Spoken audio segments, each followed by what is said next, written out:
Hello students, welcome to Navy Max.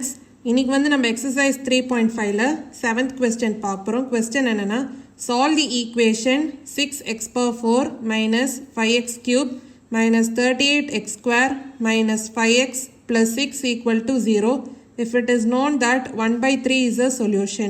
அதாவது ஒரு equation கொடுத்துருக்காங்க. ஈக்குவேஷன் என்ன 6x power 4 minus 5x cube minus 38x square minus 5x plus 6 equal to 0. So இந்த ஈக்குவேஷனை நம்ம solve பண்ணோம். ஒரு ரூட் வந்து என்ன சொல்லியிருக்காங்க 1 by 3. ஃபர்ஸ்ட் இந்த ஈக்குவேஷன் வந்து எழுதலாம் 6x power 4 minus 5x cube minus 38x square minus 5x plus 6 equal to 0. இப்போ இந்த ஈக்குவேஷனில் ஹையஸ்ட் பவர் என்ன 4. அப்போ நம்மளுக்கு டோட்டலாக 4 ரூட்ஸ் வந்து இருக்குது. இப்போ ஒரு ரூட் வந்து என்ன சொல்லியிருக்காங்க 1 by 3. இப்போது இந்த ஈக்குவேஷன் இது வந்து கோஎஃபிஷியன்ட்ஸ்லாம் பாருங்கள். இப்போ ஃபர்ஸ்ட் டேர்மோட கோஎஃபிஷியன்ட் என்ன 6, அதே மாதிரி லாஸ்ட் டேர்ம் இங்கே என்னன்னு பாருங்கள் 6.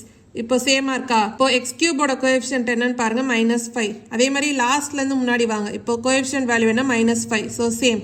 மிடில் டேர்ம் வந்து -13. ஸோ இந்த மாதிரி கோஎஃபிஷியன்ட்ஸ் வந்து சேமாக இருந்துச்சுன்னா அந்த ஈக்குவேஷன் வந்து ஒரு ரெசிப்ரோக்கல் ஈக்குவேஷன் அப்படின்னு நம்ம ஆல்ரெடி பார்த்துருக்கோம். அப்போ இந்த ஈக்குவேஷன் வந்து ரெசிப்ரோக்கல் ஈக்குவேஷன். இப்போ ரெசிப்ரோக்கல் ஈக்குவேஷனில் சப்போஸ் ஆல்ஃபா வந்து ஒரு ரூட் அப்படின்னா அப்போது 1 by ஆல்ஃபா வந்து அனதர் ரூட். அப்போது இங்கே 1 by 3 வந்து ஒரு ரூட்னா அப்போது இன்னொன்று ரூட் வந்து 3 அப்படி நம்ம சொல்லலாமா? இப்போ நம்ம ரெண்டு ரூட்ஸ் வந்து நம்மளுக்கு தெரியும். ஒன்று வந்து 1 by 3, இன்னொன்று வந்து 3. அப்போ இன்னும் மீதி ரெண்டு ரூட்ஸ் வந்து கண்டுபிடிக்கணும். ஸோ இப்போ சிந்தட்டிக் டிவிஷன் மூலமாக கண்டுபிடிக்கலாம். இப்போது கோஎஃபிஷியன்ட் வேல்யூஸ் என்ன 6 minus 5 minus 38 minus 5 6. இப்போ ஃபர்ஸ்ட் ஒரு ரூட் எடுக்கலாம் 1 by 3. இப்போ இங்கே 0 அப்படின்னு எழுதிக்கலாம். இப்போ 6 plus 0 இங்கே என்ன 6. அடுத்து 1 by 3 into 6. அப்போ உங்களுக்கு என்ன வரும் 2. இப்போ -5 plus 2 என்ன வரும் -3. இப்போ 1 by 3 into -3. அப்போ என்ன வரும் -1. இப்போ -38 -1 ரெண்டுத்தையும் ஆட் பண்ணிங்கன்னா என்ன வரும் -39. இப்போ 1 by 3 into -39. அப்போ இங்கே என்ன வரும் -13. ஸோ -13. இப்போ -5 and -13 இது ரெண்டுத்தையும் ஆட் பண்ணும். அப்போ என்ன வரும் -18.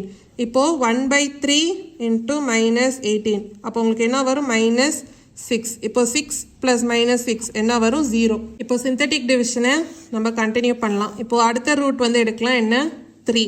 இப்போ இங்கே 0 அப்படின்னு எழுதிக்கலாம். இப்போ 6 plus 0 வந்து என்ன 6. இப்போது 3 into 6 என்ன வரும் 18.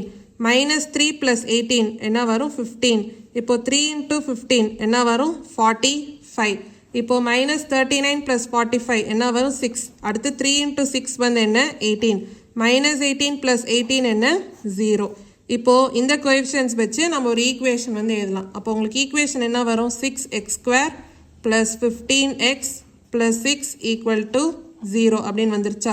ஸோ இப்போ இந்த ஈக்குவேஷன் சால்வ் பண்ணோன்னா நம்மளுக்கு மீதி ரெண்டு ரூட்ஸ் வந்து கிடைக்கும். இப்போ இந்த ஈக்குவேஷனில் பார்த்தீங்கன்னா 3 வந்து காமனாக இருக்குது. அப்போ 3யை காமனாக எடுத்திங்கன்னா அதாவது டிவைட் பண்ணிங்கன்னா இந்த ஈக்குவேஷன் என்னவா மாறும் 2x square plus 5x plus 2 அப்படின்னு இருக்கும் ஈக்குவல் டு 0. இப்போ அதை சால்வ் பண்ணலாம். அதாவது மல்டிப்ளை பண்ணோன்னா நம்மளுக்கு என்ன வரணும் 2 into 2 4. அதே மாதிரி ஆட் பண்ணிங்கன்னா 5. அப்போது எந்த ரெண்டு வேல்யூஸ் அப்படின்னு பார்க்கலாம் 4 and 1. ஏன்னா அது ரெண்டுத்தையும் மல்டிப்ளை பண்ணிங்கன்னா 4, ஆட் பண்ணிங்கன்னா 5. அப்போ இந்த ஈக்குவேஷன் எப்படி எழுதலாம் 2x square plus 5xன்றதை நம்ம 4x plus x அப்படின்னு எழுதலாம் plus 2 equal to 0. இப்போ ஃபர்ஸ்ட் டூ டேர்ம்ஸில் 2x காமனாக இருக்குது. காமனாக எடுத்திங்கன்னா மீதி என்ன வரும் x plus 2. அடுத்த டூ டேர்ம்ஸில் 1 காமனாக எடுத்திங்கன்னா x plus 2 equal to 0. இப்போ ஃபேக்டர்ஸாக நம்ம எப்படி எழுதலாம் 2x plus 1 into x plus 2 equal to 0. அப்போ 2x plus 1 equal to 0. அதே மாதிரி x plus 2 equal to 0. அப்போ இங்கே x equal to -1 by 2, இங்கே x equal to -2. ஸோ இதான் வந்து மீதி ரெண்டு ரூட்ஸ். ஆல்ரெடி நம்ம ரெண்டு ரூட்ஸ் என்ன பார்த்தோம் 1 by 3. மீதி ரெண்டு ரூட்ஸ் என்ன -1 by 2 and -2. ஸோ இதான் வந்து 7th கொஸ்டினோட ஆன்சர்.